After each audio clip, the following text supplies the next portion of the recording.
Good morning student. आज हम आपका करेंगे lecture number 5 of your chapter 1 matter in our surrounding. बेटा आज का हमारा टॉपिक होगा डेंसिटी एंड फ्लूइडिटी। तो सबसे पहले हम देखते हैं कि डेंसिटी क्या होता है। बेटा density is nothing but a ratio of mass and volume. आप कह सकते हो कि डेंसिटी क्या होता है, रेशियो होता है मास का और वॉल्यूम का। और अगर आपको इसको प्रॉपरली डिफाइन करना है तो आप कह सकते हो density is defined as the mass per unit volume, कि एक यूनिट वॉल्यूम में आपका कितना मास आएगा, कितने नंबर ऑफ पार्टिकल्स आएंगे। सपोज हमारा ऐसा कोई कंटेनर है आपका बेटा, ठीक है बेटा, ऐसा कोई आपका कंटेनर है, उसमें क्या कहा है कि इसमें बहुत सारे पार्टिकल्स है आपके, ठीक है, बहुत सारे आपके पार्टिकल्स है, ये ऐसे पार्टिकल्स है।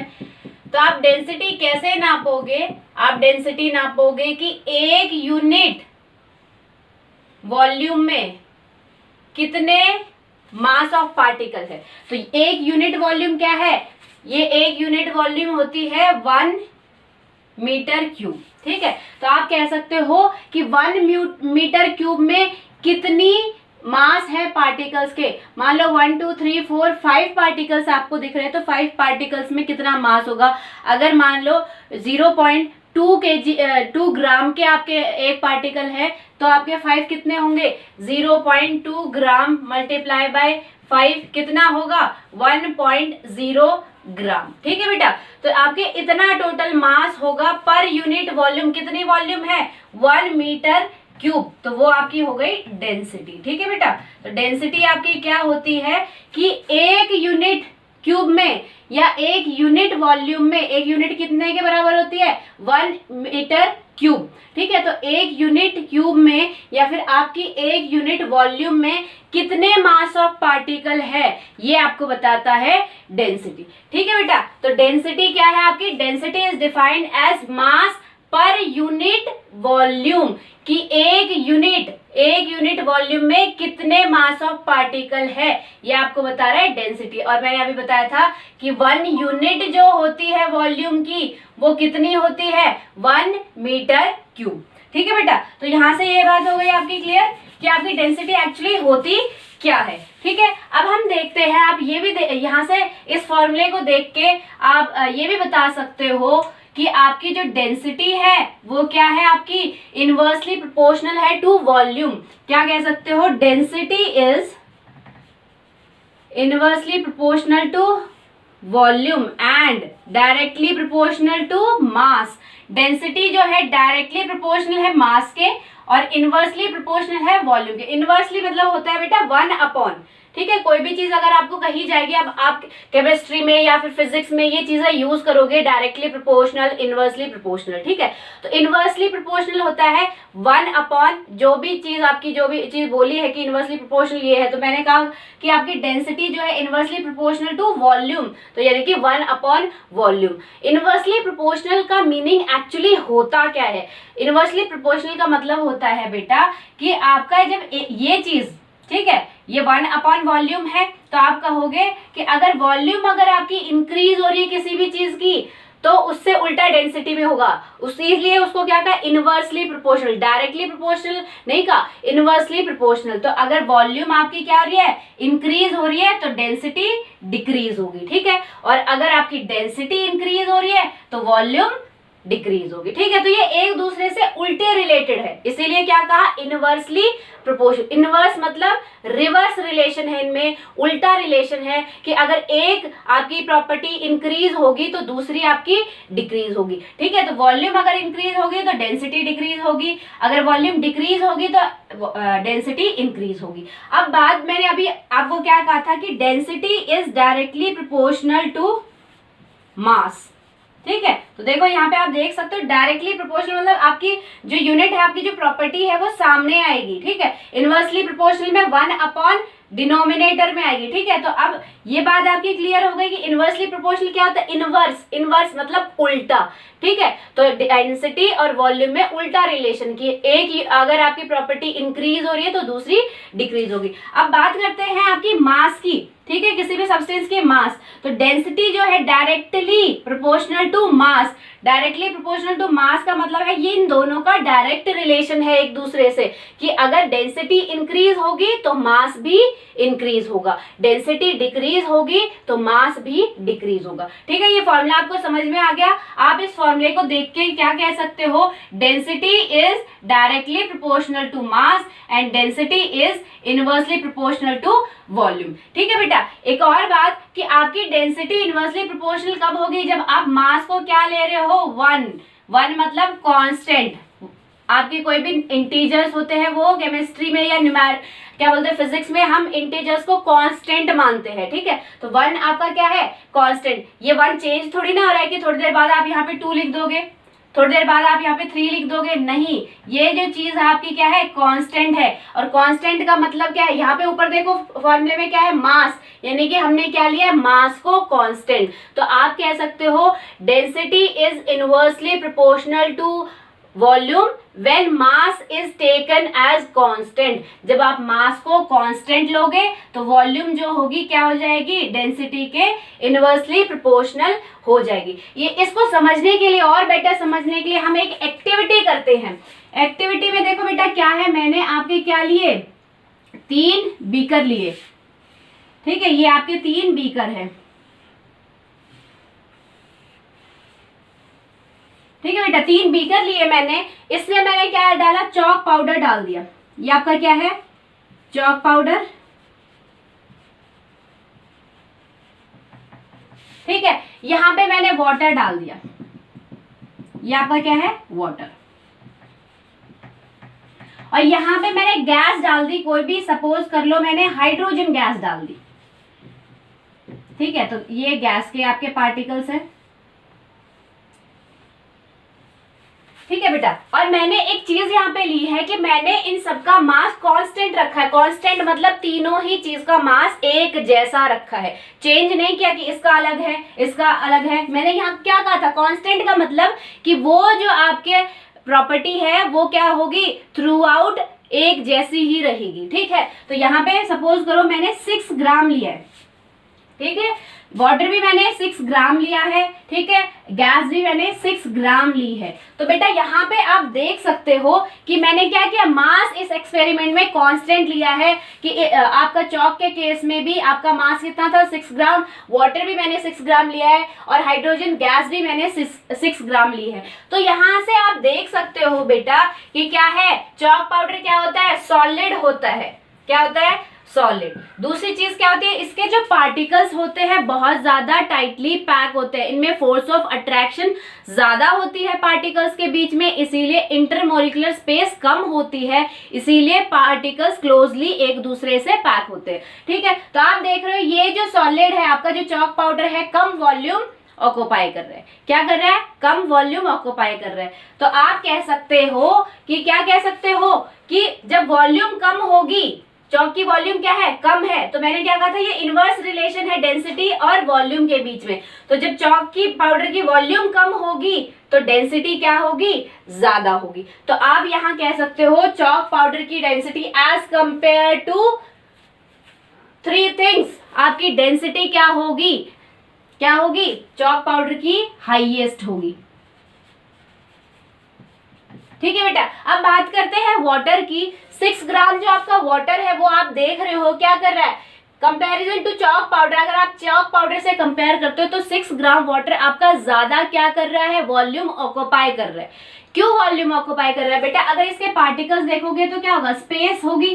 ठीक है, और स्पेस है इसका मतलब क्या है, वो फ्रीली मूव करे, फोर्स ऑफ अट्रैक्शन कम है। टाइटली पैक होते तो वॉल्यूम कम होती। ठीक है, अब टाइटली पैक नहीं है, लूजली है, तो ज्यादा वॉल्यूम ऑक्यूपाई कर रहे हैं। इसका मतलब वाटर की वॉल्यूम क्या है, ज्यादा है as compare to chalk powder. तो आप कह सकते हो कि जब वॉल्यूम आपकी वाटर की ज्यादा होगी, वॉल्यूम क्या होगी, ज्यादा होगी, तो डेंसिटी क्या होगी बेटा, कम होगी। ठीक है, हम सिर्फ 6 ग्राम की बात कर रहे हैं, हम ओवरऑल वाटर की बात नहीं कर रहे। तो 6 ग्राम वाटर की डेंसिटी कम होगी as compare to 6 gram of chalk powder. तो आप कहोगे इसकी डेंसिटी लेस होगी।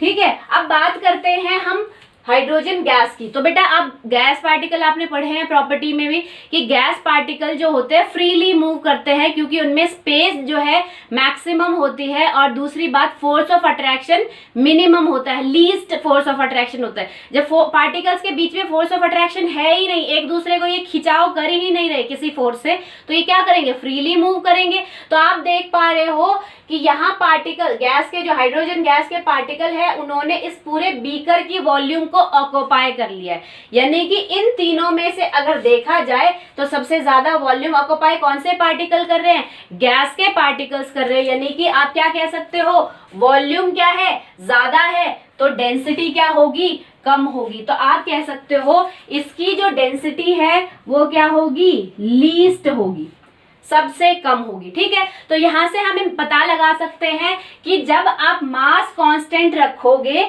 और वॉल्यूम क्या होगी, बढ़ेगी, कम होगी या बढ़ेगी, तो उस केस में आपका क्या होगा, क्या कहोगे आप, density is inversely proportional to volume, मतलब उनमें इनवर्स रिलेशनशिप होगा। डेंसिटी इंक्रीज होगी तो वॉल्यूम डिक्रीज होगी। ठीक है, और वॉल्यूम इंक्रीज होगी तो डेंसिटी डिक्रीज होगी। तो सॉलिड गैस में देखा था डेंसिटी क्या है आपकी, डेंसिटी सबसे कम है, सॉरी वॉल्यूम क्या है, वॉल्यूम सबसे कम है, तो वॉल्यूम कम है तो डेंसिटी हाईएस्ट है। ठीक है, अब वॉल्यूम इससे ज्यादा है तो जब वॉल्यूम थोड़ी बढ़ी तो डेंसिटी और भी ज्यादा कम हो जाएगी, तो क्या बोलते हैं, डेंसिटी लेस हो गई। इसकी देखें गैस की, तो वॉल्यूम आपकी क्या हो गई, पूरे कंटेनर की वॉल्यूम ले रहा है, यानी कि ज्यादा वॉल्यूम ले रहा है। तो वॉल्यूम जब ज्यादा लेगा तो डेंसिटी और भी ज्यादा कम होगी, तो लीस्ट है। ठीक है, तो यहां से आप पता लगा सकते हो कि जो आपके सॉलिड्स होते हैं उनकी डेंसिटी क्या होती है, क्या होती है बेटा, हाईएस्ट होती है। अगर तीनों मैटर के फॉर्म किस किस में, सॉलिड, कौन कौन से तीन मैटर के फॉर्म हैं, जो मेजर फॉर्म है आपके, सॉलिड, लिक्विड एंड गैस। तो यहां से अगर आप देखो इस एक्सपेरिमेंट से हमें क्या पता लगा है कि सॉलिड जो है आपकी, उसकी डेंसिटी क्या होती है, हाईएस्ट होती है। ठीक है, और अगर हम लिक्विड की बात करें, हमारे टॉपिक है डेंसिटी, तो हम डेंसिटी ही देखेंगे। डेंसिटी में हम किस किस प्रॉपर्टी को इंक्लूड करते हैं वो मैंने आपको बता दिया था। ठीक है, तो फाइनली हमारा यहाँ से कंक्लूजन क्या निकला है कि सॉलिड के केस में डेंसिटी हाईएस्ट। ठीक है, उसके बाद लिक्विड में क्या होगी, इससे कम होगी, लो होगी डेंसिटी, और अगर गैस में देखो तो गैस में डेंसिटी लीस्ट होगी। ठीक है बेटा, गैस में डेंसिटी क्या होगी, लीस्ट होगी। ठीक है, तो एक हम एक्सेप्शनल देखते हैं कि जहां सॉलिड की डेंसिटी क्या होगी, कम होगी। यहाँ सॉलिड की डेंसिटी, नॉर्मली जो सॉलिड सब्सटेंस होते हैं उनकी डेंसिटी क्या होती है, ज्यादा होती है, पर कुछ एक्सेप्शन भी है जिनकी डेंसिटी कम होती है। ठीक है, कुछ हम ऐसे एग्जांपल्स भी कर लेते हैं। ओके बेटा, तो यहाँ पे आप कह सकते हो, इस पूरे कंक्लूजन से आप कह सकते हो कि solid are most dense.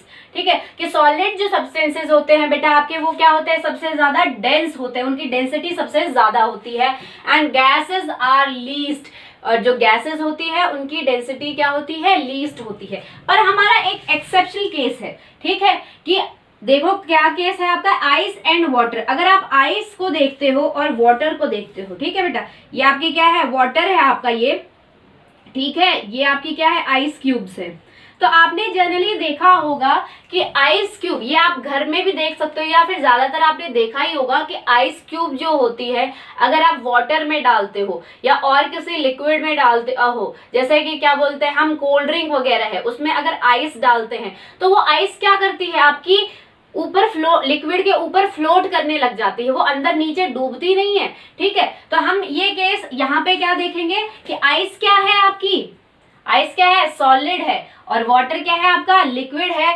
Solid होने के कारण भी आपकी आइस क्या है, फ्लोट करती है, वरना आप कहते हो कि सॉलिड जो चीज होती है वो डेंसिटी उसकी ज्यादा होती है तो वो फ्लोट थोड़ी ना करनी चाहिए। कोई भी चीज जिनकी डेंसिटी ज्यादा होती है वो हमेशा नीचे प्रेजेंट होते हैं, फ्लोट नहीं करते। ठीक है, तो यहाँ पे क्या केस है बेटा, देखो आपकी जब आइस, आपने वाटर लिया, ठीक है, वाटर को जब आप आइस में कन्वर्ट करते हो, आपने वाटर लिया, वाटर को जब आप आइस में कन्वर्ट करते हो तो क्या होता है आपका, आइस जो होती है एक केज लाइक स्ट्रक्चर बनाती है, केज लाइक स्ट्रक्चर।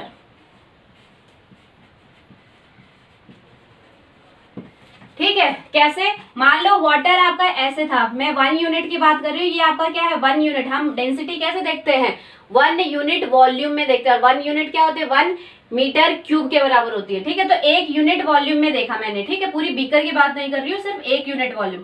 तो 1 यूनिट वॉल्यूम में वाटर पार्टिकल्स मान लो बहुत ज्यादा है, ऐसे आपके वाटर पार्टिकल्स है। ठीक है बेटा, अब क्या हुआ है, ये वाटर पार्टिकल्स के बीच में स्पेस भी है, और आपको पता है वाटर पार्टिकल्स के बीच में क्या होता है, फोर्स ऑफ अट्रैक्शन थोड़ा कम होता है एज कंपेयर टू सॉलिड। तो फोर्स ऑफ अट्रैक्शन कम होगा तो ये क्या करेंगे, ऐसे मूव करते जा रहे, फ्रीली मूव कर रहे, हर डायरेक्शन में आप देख रहे हो, रेंडमली यहाँ वहां मूव कर रहे। पर जब आप इस वाटर को फ्रीज करने लगते हो, फ्रीजर में रख देते हो, ठीक है, तो जब आप इस वाटर को फ्रीज करने लगते हो तो क्या होता है, ये पार्टिकल क्या करते हैं, अपनी एनर्जी लूज कर देते हैं। लूज मतलब पहले इनके पास एनर्जी थी तो बेटा ये फ्रीली मूव कर रहे थे, अब क्या होगा, एनर्जी लूज हो गई तो वो थोड़े सेटल डाउन होंगे, और एनर्जी लूज करने के बाद क्या हुआ है, ये एक प्रॉपर केज लाइक इस टाइप का स्ट्रक्चर बना लेते हैं। ठीक है, पार्टिकल अरेंज करके, कैसे, एक पार्टिकल यहाँ ऐसे अरेंज होके ऐसे केज लाइक स्ट्रक्चर बना लेंगे। ठीक है, ये पार्टिकल है, ये पार्टिकल है, ये पार्टिकल है, इस टाइप का केज लाइक स्ट्रक्चर बना लेंगे। ठीक है, इन पार्टिकल्स के बीच में ये क्या है, बॉन्ड है, फोर्स ऑफ अट्रैक्शन जो आप कहते हो। ठीक है, तो ऐसा केज लाइक स्ट्रक्चर बना लेंगे। तो जब आप इसको देख सकते हो तो ये रीजन क्या है कि आइस फ्लोट करती है उससे। अगर आपको कोई पूछे कि आइस फ्लोट क्यों करती है वाटर के ऊपर, तो due to cage like structure, कि एक पिंजरे की तरह स्ट्रक्चर बन जाता है आइस का। उस पिंजरे जैसा स्ट्रक्चर में होता क्या है जिसके कारण आइस फ्लोट करती है। तो बेटा मैंने क्या बताया, वाटर जो है 1 यूनिट वॉल्यूम में वाटर के पार्टिकल इतने सारे, तो जैसे ही आप इसको टेम्परेचर लो देते हो, मान लो आपने क्या दिया 3 डिग्री सेल्सियस दिया, ठीक है, उसके बाद 2 डिग्री सेल्सियस दिया, तो वो धीरे धीरे क्या बनने लगा, वाटर जो है क्या करने लगा, सेटल डाउन होने लगा, और केज लाइक स्ट्रक्चर, पार्टिकल क्या आ गए, अब रेस्ट में आ गए। पहले क्या थी, उनके पास एनर्जी थी, तो टेम्परेचर आपने दिया, जब आपने कम टेम्परेचर दिया, फ्रीज करना चाहा, तो पार्टिकल क्या हो गए, धीरे धीरे सेटल डाउन होके एक दूसरे से ऐसे जुड़ के केज लाइक स्ट्रक्चर बना लिया। तो आप देख सकते हो इस केज लाइक स्ट्रक्चर में आपका क्या है बेटा, इसमें क्या है, पार्टिकल ज्यादा इस यूनिट वॉल्यूम में देखे, और इसमें क्या होगा, पार्टिकल अब प्रॉपर्ली अरेंज हो गए, रैंडमली नहीं है, प्रॉपर्ली अरेंज होने के कारण इस यूनिट वॉल्यूम में पार्टिकल क्या आ रहे हैं, कम आ रहे हैं, और इसमें क्या है, रैंडमली थे तो ज्यादा आ रहे थे। ठीक है, या फिर आप और भी केस, तो चलो यही देख लेते हैं कि पार्टिकल जब कम आ रहे हैं, इसका मतलब इस यूनिट वॉल्यूम में अगर उन्हीं पार्टिकल का आप मास निकालो तो क्या होगा, कम होगा, मास कम होगा। और मैंने बताया था मास और डेंसिटी क्या होगी, डायरेक्टली प्रोपोर्शनल है, तो जब आपका मास कम होगा तो डेंसिटी भी कम होगी। ठीक है बेटा, तो मास कम होगा तो डेंसिटी भी कम होगी। तो जो सब्सटेंस जिनकी डेंसिटी कम होती है वो हमेशा क्या करते हैं, as compare to higher density substance उनके ऊपर फ्लोट करते हैं। ठीक है, तो आप कह सकते हो वाटर की जो डेंसिटी है वो क्या होगी, हाइयर होगी, और जो आइस की जो डेंसिटी है due to cage like structure उनकी डेंसिटी क्या हो गई, लोअर हो गई, और लोअर डेंसिटी वाले सब्सटेंस हमेशा फ्लोट करते हैं। तो इसीलिए आपकी जो आइस है तो सॉलिड, पर क्या हुआ है, due to cage like structure इस सॉलिड में नॉर्मली पार्टिकल्स क्या है, एक दूसरे से क्या बोलते हैं, नॉर्मली अरेंज नहीं है, जैसे ऐसे अरेंज थे कि वहां गैप ही नहीं है, बहुत ज्यादा फोर्स ऑफ अट्रैक्शन है तो कम स्पेस में ज्यादा पार्टिकल आ रहे, ऐसा नहीं है, ये एक्सेप्शनल केस है। इसमें क्या है कि केज लाइक स्ट्रक्चर होने के कारण 1 यूनिट वॉल्यूम में पार्टिकल्स क्या आ रहे हैं, कंपेयर टू वाटर पार्टिकल्स, ये आपकी 1 यूनिट वॉल्यूम क्या है, वाटर की है। ठीक है, तो compare to 1 unit volume of water, उस आइस के केज लाइक स्ट्रक्चर में 1 यूनिट वॉल्यूम में कम पार्टिकल आ रहे हैं। तो कम पार्टिकल आएंगे क्योंकि प्रॉपर्ली अरेंज हो गए, इसका मतलब कम आएंगे। जब आपके रैंडमली एक दूसरे से ऐसे मूव करें तो ज्यादा पार्टिकल आएंगे।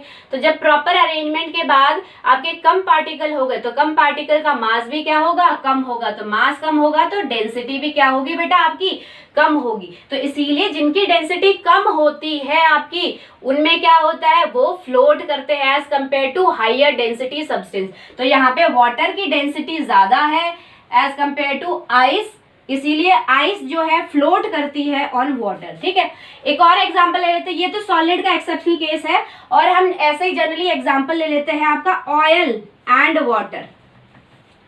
ऑयल एंड वाटर, ठीक है। तो यहाँ से एक कंक्लूजन निकला है बेटा कि जिनकी भी डेंसिटी कम होती है वो हमेशा फ्लोट करते हैं एज कंपेयर टू जिनकी डेंसिटी हाई होती है, ठीक है। तो अब अगर हम सेकेंड एग्जांपल देखें, ये एक्सेप्शनल केस है किसका, सॉलिड्स का केस का, कि सॉलिड की जनरली डेंसिटी क्या होती है, हाइयर होती है, मोर डेंसर होते हैं, वो मोस्ट डेंसर होते हैं, पर आइस की डेंसिटी क्या होती है, लोअर होती है। क्यों लोअर होती है, due to cage like structure, ठीक है बेटा। अब बात करते हैं ऑयल एंड वाटर की। तो आपने देखा होगा कि कोई भी ऑयल ले लो, चाहे वो कभी वाटर में जाके नीचे सेटल डाउन होता है, कभी मिक्स होता है, नहीं होता। तो अगर आपने ये वाटर लिया है और इसमें ऑयल डाल दिया तो ऑयल की ड्रॉप ऐसे इसके ऊपर सरफेस पे ही रुक जाएंगे और फ्लोट करने लगेगी।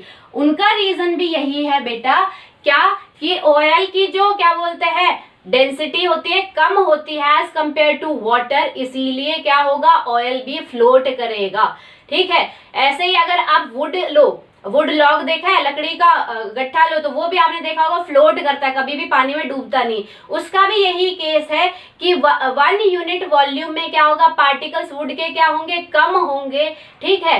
तो कम होने के वजह से उनका मास भी कम होगा एज कंपेयर टू वाटर, मास कम होने से डेंसिटी भी कम होगी। तो वुड ब्लॉक की भी डेंसिटी कम होती है एज कंपेयर टू वाटर, इसीलिए वो पानी के ऊपर तैरते हैं, ठीक है बेटा। तो पानी के ऊपर जो भी चीज फ्लोट करती है उनकी डेंसिटी कम होती है, या फिर आप कह सकते हो कि जिनकी डेंसिटी कम होती है वो चीज हमेशा ही फ्लोट करती है, और जिनकी डेंसिटी ज्यादा होती है वो हमेशा श्रिंक करती है। श्रिंक का मतलब होता है डूब जाता है, ठीक है। एक और चीज है, एक इंपॉर्टेंट पॉइंट है जो जनरली कंपटीशन एग्जाम में पूछा जाता है कि जो आपका वाटर है वो मोस्ट डेंसर कब होगा, वाटर जो है मोस्ट डेंसर कब होगा। तो बेटा वाटर जो है मोस्ट डेंसर होता है 4 डिग्री सेल्सियस पे। कब होता है, 4 डिग्री सेल्सियस पे। क्योंकि अगर थर्मामीटर ले हम, ठीक है, तो मान लो यहाँ पे ये आपका 4 डिग्री सेल्सियस है, ठीक है बेटा। तो 4 डिग्री सेल्सियस पे पानी पानी ही रहता है, मतलब चेंज नहीं हुआ होता है आइस में। तो जैसे ही आप 3 ले रहे हो, उसके बाद 2 ले रहे हो, उसके बाद 1 and 0 ले रहे हो, ठीक है, तो आपका क्या होता है, ये तो पता है आपको कि वाटर जो है कन्वर्ट होता है आइस में कितने डिग्री सेल्सियस पे, 0 डिग्री सेल्सियस पे, ठीक है। सबसे लोवेस्ट टेम्परेचर पे वाटर कन्वर्ट हो जाता है आइस में। तो 4 डिग्री पे तो आपका वाटर वाटर के ही फॉर्म में रहेगा, पर जैसे ही आप लोअर करोगे, जैसे ही आप क्या कर रहे हो, टेम्परेचर कम करते जा रहे हो, तो आपका क्या होगा, धीरे धीरे आपका क्या होगा, केज लाइक आइस का स्ट्रक्चर बनना शुरू हो जाएगा। तो 3 टेम्परेचर से ही आपका केज लाइक स्ट्रक्चर, फिर 2, फिर 0 पे तो प्रॉपर आपकी आइस बन जाएगी। तो आप क्या कह सकते हो कि वाटर जो है डेंसर क्या होगा, 4 डिग्री सेल्सियस पे होगा। उसके बाद क्या होगा, आइस की तो डेंसिटी कम होती है, उसके बाद धीरे धीरे जैसे ही आप 4 डिग्री से नीचे जाओगे, कन्वर्जन क्या हो जाता है, आइस में कन्वर्ट होना स्टार्ट हो जाता है आपका वाटर। तो धीरे धीरे आपका क्या होगा, वो ज्यादा डेंसिटी वाला क्या होगा, धीरे धीरे केज लाइक स्ट्रक्चर बनाएंगे पार्टिकल्स, और डेंसिटी कम होती जाएगी, और 0 डिग्री सेल्सियस पे बिल्कुल ही लेस डेंसिटी हो जाएगी, ठीक है। तो वाटर की जो सबसे ज्यादा डेंसिटी होती है कितने टेम्परेचर पे होती है, 4 डिग्री सेल्सियस, ठीक है। तो अब हम आपका देखते हैं आपका next topic, that is fluidity. तो बेटा देखो फ्लूइडिटी होता क्या है आपका, फ्लूइडिटी क्या है, the tendency of a substance to flow. किसी भी सब्सटेंस में जो टेंडेंसी है, क्षमता है फ्लो होने की, उस क्षमता को आप कहते हो फ्लूइडिटी, ठीक है बेटा। तो देखो आपके मैटर जो है, हमने क्या कहा था कि मैटर की मेनली 3 स्टेट है, वैसे तो 5 स्टेट होती है, ठीक है, पर मेजरली जिन्हें हम पढ़ते हैं, जिनके बारे में हम ज्यादा पढ़ रहे हैं इस चैप्टर में, वो आपकी कौन सी 3 स्टेट है, ठीक है। तो मेनली मैटर आपकी 3 स्टेट में डिवाइड होता है। जो कॉमनली आपको मैटर के फॉर्म मिलते हैं वो है आपकी solid, liquid and gas. Solid, liquid and gas, ठीक है बेटा। पर मैटर को आप जो है एक और तरीके से क्लासिफाई करते हो, और वो क्लासिफिकेशन मैटर को डिवाइड करता है 2 टाइप में, ठीक है। तो मेजॉरिटी आपसे एग्जाम में पूछा जाए तो आप सॉलिड, लिक्विड, गैस ही लिखोगे, पर ये मैं आपको फ्लूइडिटी समझाने के लिए कर रही हूँ, ठीक है। तो उसके बाद अगर मैटर को क्लासिफाई किया जाए तो और जो 2 तरीकों में किया जाता है वो है रिजिड एंड फ्लूइड, ठीक है। रिजिड मतलब जो आपके ठोस सब्सटेंस है। अब ठोस कौन से होंगे? जिन पार्टिकल्स के बीच में फोर्स ऑफ अट्रैक्शन ज्यादा होगी, जो पार्टिकल आपके क्लोजली पैक होंगे। इसका मतलब रिजिड सब्सटेंस कौन से हो गए? सॉलिड। जितने भी सॉलिड है वो रिजिड में आएंगे, ठीक है। अब बात करते हैं फ्लूइड। फ्लूइड क्या होता है? जितने भी आपके तरल पदार्थ है, ठीक है, जो फ्लो करते हैं, या फिर आप कह सकते हो जो आपके फ्लो करते हैं। अब फ्लो कौन करेंगे? जिन पार्टिकल्स के बीच में क्या होगी बेटा? जिन मैटर के पार्टिकल्स के बीच में स्पेस होगी वही आराम से फ्लो कर सकते हैं। चाहे वो वाटर हो, वाटर के पार्टिकल के बीच में स्पेस होती है इसीलिए वो फ्लो ऐसे कर देते हैं, ठीक है। अगर गैस लो तो गैस भी ऐसे पार्टिकल्स के बीच में स्पेस होती है तो वो भी फ्लो करते हैं। तो आप कह सकते हो जिन पार्टिकल्स में जो पार्टिकल फ्लो करते हैं, या जो मैटर आपके फ्लो करते हैं, बह सकते, फ्लो का मतलब बह सकते हैं, वो आपके आएंगे फ्लूइड्स में। तो कौन कौन से बह सकते हैं? आपकी क्या बोलते हैं, जितने भी लिक्विड है वो बह सकते हैं। गैस भी तो आपकी बहती ही है, ठीक है, गैस भी फ्लो करती है। मैंने आपको एग्जांपल बताया था, अगरबत्ती को अगर जला रहे हो तो अगरबत्ती के पार्टिकल्स आपके फ्लो करके बह के पूरे रूम में फ्रेग्रेंस देते हैं, ठीक है, तो वो भी फ्लो करते हैं। तो अब बात करते हैं सॉलिड्स। तो क्या है? सॉलिड्स में तो फ्लूइडिटी है ही नहीं, वो फ्लो करते ही नहीं है, तो ये तो हमारा फ्लूइडिटी में आएगा ही नहीं सॉलिड। अब बात करते हैं कि as compare to liquid and gas, अगर आप लिक्विड और गैस को कंपेयर करो तो दोनों में से सबसे ज्यादा फ्लूइडिटी क्या? Tendency of a substance to flow, किसी भी सब्सटेंस में फ्लो करने की क्षमता किसमें ज्यादा होगी? सॉलिड में ज्यादा होगी या सॉरी लिक्विड में ज्यादा होगी या गैस में ज्यादा होगी? बेटा आपकी हमेशा गैस में जो है फ्लूइडिटी ज्यादा होगी। फ्लूइडिटी क्या होगी? हाईएस्ट होगी। क्यों होगी हाईएस्ट बेटा? क्योंकि गैस के पार्टिकल आपके बहुत ज्यादा दूर दूर होते हैं, तो ये फ्रीली फ्लो कर सकते हैं। ये भी फ्रीली फ्लो कर रहा है, ये भी फ्रीली फ्लो कर रहा है, ठीक है। तो सबसे ज्यादा फ्लो की टेंडेंसी किसमें है? गैस में। तो आप कह सकते हो सबसे ज्यादा फ्लूइडिटी किसमें है? गैस में। अब एज कंपेयर टू लिक्विड की बात करें तो लिक्विड आपका क्या होता है? लिक्विड में क्या होता है? गैस से कंपैरिजन थोड़ी फ्लूइडिटी कम होती है, पर सॉलिड में तो होती ही नहीं है, तो सॉलिड से तो ज्यादा ही है फ्लूइडिटी, ठीक है। गैस के पार्टिकल थोड़े पास होते हैं क्योंकि एज कंपेयर टू लिक्विड के पार्टिकल थोड़े पास होते हैं, because as compare to gas इनमें फोर्स ऑफ अट्रैक्शन थोड़ा ज्यादा होता है, तो इनमें थोड़ी स्पेस कम मिल पाती है, इतनी जल्दी जल्दी फ्लो नहीं कर पाते हैं, ठीक है बेटा। तो फ्लूइडिटी ज्यादा किसमें है? गैस, एंड उसके बाद किसमें है? लिक्विड। और फ्लूइडिटी किसमें नहीं है? किस फॉर्म ऑफ मैटर में फ्लूइडिटी है ही नहीं अगर आपसे पूछे तो वो है आपका सॉलिड, ठीक है बेटा। तो next we will proceed to our next topic. देखते हैं क्या है हमारा टॉपिक।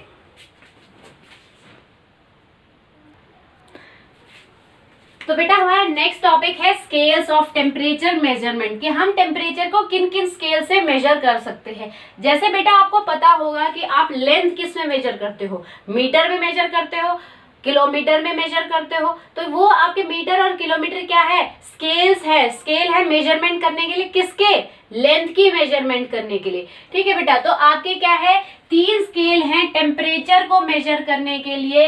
ये तीनों स्केल जैसे नाम है आपका अलग अलग है, तो ये तीनों स्केल अलग अलग साइंटिस्ट के द्वारा दिए गए थे। पहला जो है आपका सेल्सियस स्केल। पहला कौन सा है? सेल्सियस स्केल, जिसको आप रिप्रेजेंट करते हो या डिनोट करते हो डिग्री सेल्सियस से, ठीक है, डिग्री सी, ठीक है। नेक्स्ट है आपका फ़ारेनहाइट स्केल। फ़ारेनहाइट स्केल को आप रिप्रेजेंट करते हो डिग्री एफ से, ठीक है। ये जो ऊपर मैंने लिखा है इसको बोलते हैं डिग्री, ठीक है। नेक्स्ट आपका आता है केल्विन स्केल, जो कि दिया था आपके केल्विन नाम के साइंटिस्ट ने, उसको आप डिनोट करते हो के से। तो एक इम्पॉर्टेंट चीज यहाँ नोट करने की वो ये है कि केल्विन के साथ के साथ मैंने डिग्री नहीं लगाया, ठीक है। तो आप भी कभी भी एग्जाम में केल्विन के साथ डिग्री नहीं लगाओगे, वरना मार्क्स आपके डिडक्ट हो जाते हैं, ठीक है बेटा। अब क्या है, जब भी आपको क्वेश्चन दिखेंगे तो आपका जब भी आपको क्वेश्चंस दिखेंगे तो आपके टेम्परेचर जो है सेल्सियस में भी दिया हो सकता है, फ़ारेनहाइट में भी दे सकते हैं, केल्विन में भी दे सकते हैं। तो हमें आपका टेम्परेचर उसमें रखना है जो कि आपकी एसआई यूनिट है। जैसे बेटा आप क्या करते हो, आपको ये पता है कि आपकी लेंथ की एसआई यूनिट कौन सी है? मीटर है, ठीक है। तो अगर आपका मैथ्स में आपने देखा होगा किलोमीटर में गिवन होता है तो आप मीटर में करते हो, ठीक है। सेंटीमीटर में गिवन होता है तब भी आप मीटर में करते हो।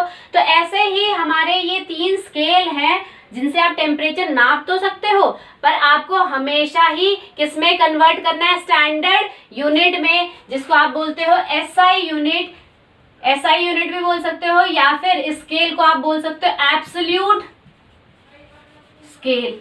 क्या बोल सकते हो, एब्सोल्यूट स्केल। तो हमेशा आपको टेम्परेचर जो है आपकी रिएक्शन का या केमिस्ट्री में हमेशा ही आपको टेम्परेचर एब्सोल्यूट स्केल में ही नापना है, जो कि आपका है केल्विन। तो आप कह सकते हो एसआई यूनिट ऑफ टेम्परेचर क्या होगी, केल्विन होती है, या फिर सिंपली आप के कह सकते हो।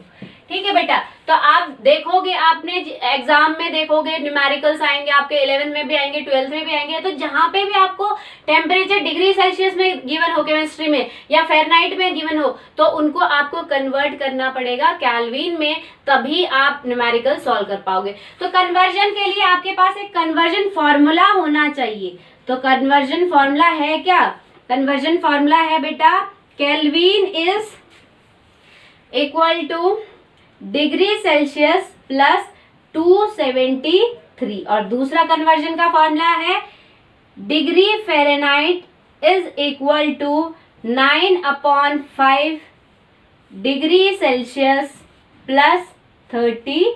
ठीक है बेटा, तो ये आपके दो फॉर्मूले हैं। तो आपको जब भी क्या करना हो, टेम्परेचर अगर आपका किस में गिवन हो, डिग्री सेल्सियस में गिवन हो, और आपको कन्वर्ट करना है केल्विन में, तो आप क्या करोगे, ये वाला फॉर्मूला यूज करोगे। ठीक है, इसको यूज कैसे करते हैं मैं आपको आगे बताऊंगी न्यूमेरिकल में। ठीक है, तो आप क्या करते हो, यहाँ डिग्री सेल्सियस जितनी वैल्यू दी है आपको, वो यहाँ पुट करो प्लस 273, और आपका आ जाएगा केल्विन में टेम्परेचर। अब बात करते हैं, कभी कभार पूछा होता है कि फ़ारेनहाइट स्केल और डिग्री केल्विन में क्या रिलेशन है, तो आपका रिलेशन वो ये है। ठीक है, या फिर आपको ऐसे पूछा होता है एग्जाम में कि डिग्री सेल्सियस को फ़ारेनहाइट में, डिग्री फ़ारेनहाइट में कन्वर्ट करो, तो आप ये वाला फॉर्मूला यूज करोगे। ठीक है, कि फ़ारेनहाइट गिवन है तो डिग्री सेल्सियस निकाल सकते हो यहाँ वैल्यू फ़ारेनहाइट की डाल के, और अगर डिग्री सेल्सियस गिवन है फ़ारेनहाइट निकालना है तो यहाँ वैल्यू डिग्री सेल्सियस के डालो और फ़ारेनहाइट निकाल लो। ठीक है बेटा, तो अब हम देखते हैं आपका कि ये कैसे करते हैं। एग्जाम्पल देखो, मान लो आपको 20 डिग्री सेल्सियस को कन्वर्ट करना है किसमें, केल्विन में, तो आप कैसे करोगे। क्वेश्चन दिया है convert 20 degree Celsius into kelvin, तो आप कौन सा फॉर्मूला यूज करोगे, ये, क्योंकि निकालना आपको केल्विन में है टेम्परेचर और डिग्री सेल्सियस गिवन है। तो अगर इस फॉर्मूले को यूज करो, फॉर्मूला लिखो पहले, क्या है, डिग्री सेल्सियस प्लस 273। ठीक है, इसको, इस टॉपिक को ध्यान से देखो बेटा, इससे एग्जाम में, बोर्ड एग्जाम में आपके क्वेश्चन जरूर पूछे जाते हैं। ठीक है, पहले तो बोर्ड में पूछे जाते हैं, अब अगर आपके यूटीज होंगे उनमें भी क्वेश्चंस आपके जरूर पूछे जाएंगे। ठीक है, मोस्ट इंपॉर्टेंट है आपका ये। ठीक है, अब बात करते हैं आपकी क्या है, डिग्री सेल्सियस। तो डिग्री सेल्सियस में टेम्परेचर आपको क्या दिया है, 20, तो आप लिख सकते हो 20। ठीक है, उसके बाद प्लस 273। ठीक है, तो 20 में 273 प्लस करोगे कितना आएगा आपका, 392। ठीक है, 392, यानी कि केल्विन कितना हो गया, 293 केल्विन। आपका टेम्परेचर किसमें हो गया, 293 केल्विन हो गया। अब हम एक और देख लेते हैं आपका बेटा, कि अगर आपको केल्विन में दिया है, सपोज आपको 215 दिया है केल्विन में टेम्परेचर केल्विन में दिया है, आपको कन्वर्ट करना है डिग्री सेल्सियस में। तो आप कैसे कन्वर्ट करोगे इसको, देखो वहां पे भी आपका यही फॉर्मूला यूज होगा, रिलेशन जो केल्विन और डिग्री सेल्सियस में वही यूज होगा।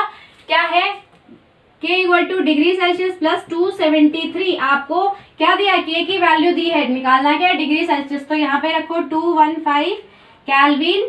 ठीक है, is equal to degree Celsius plus 273। ठीक है, तो चलो यहाँ पे हम 300 ले लेते हैं और आसान होगा। तो आपका कितना दिया है, 300 दे रखा है आपका, 300 केल्विन में दे रखा है आपका। ठीक है, तो आपका क्या होगा, डिग्री सेल्सियस को यही रखो, इसको उस साइड ले जाओ। ठीक है, तो डिग्री सेल्सियस 300 में से क्या हो जाएगा, माइनस हो जाएगा 273, और यहाँ पे आ जाएगा आपका डिग्री सेल्सियस रह जाएगा इस साइड। माइनस करोगे जब, तो आपका क्या होगा, देखो माइनस करोगे तो आपका कितना होगा, 27 डिग्री सेल्सियस। तो आपका टेम्परेचर कितना हो गया, इन दोनों को सब्ट्रैक्ट करोगे आपका आंसर आएगा 27 डिग्री सेल्सियस। ठीक है बेटा, तो ये आप ऐसे कन्वर्जन्स कर सकते हो, आपकी बुक में और भी एग्जांपल दिए होंगे, उनको ट्राई कर सकते हो। तो आज का जो टॉपिक है यही फिनिश होता है। तो इम्पोर्टेंट पॉइंट आपका मैं 2 इम्पोर्टेंट नोट देना चाहूंगी यहाँ पे कि water freezes at, water freeze कब होता है, वाटर फ्रीज होके आइस बनाता है कितने टेम्परेचर पे, 0 डिग्री सेल्सियस। और दूसरा क्या है आपका important note, water boils at, water उबलता कितने टेम्परेचर पे है, बॉयल्स एट 100 डिग्री सेल्सियस। ठीक है बेटा, दैट्स ऑल फॉर टुडे, बाकी हम कल कंटिन्यू करेंगे। ओके बेटा, थैंक यू।